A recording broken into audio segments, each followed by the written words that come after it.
શાખા જેવી સરળ જીવન કાર્ય પદ્ધતિ રાષ્ટ્ર નિર્માણનો મહાન ઉદ્દેશ અને વ્યક્તિ નિર્માણનો સ્પષ્ટ પથ આજ સંઘની 100 વર્ષની યાત્રાના આધાર રહ્યા છે। 100 વર્ષની આ યાત્રામાં આરએસએસે સમાજના અલગ અલગ વર્ગોમાં આત્મબોધ સ્વાભિમાન જગાડવાનું મોટું કામ કર્યું છે। જ્યારે સંઘની સ્થાપના થઈ હતી ત્યારે ભારતની પરિસ્થિતિ અલગ હતી। 100 વર્ષ બાદ આજે ભારત વડાપ્રધાન શ્રી નરેન્દ્રભાઈ મોદીના નેતૃત્વમાં વિશ્વ બંધુની ભૂમિકામાં છે। એવા સમયે સંઘ પોતાના રચનાત્મક અભિગમ સાથે પંચપ્રણ પ્રસ્તુત કર્યા છે।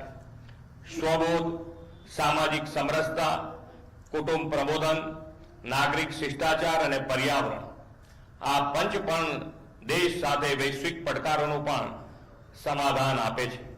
સંઘના આ પંચ પરિવર્તન દેશનું સામર્થ્ય વધારશે અને દેશને વિભિન્ન પડકારો સામેનો સામનો કરવા માટે સમર્થ બનશે એવું મારું સ્પષ્ટ માનવું છે।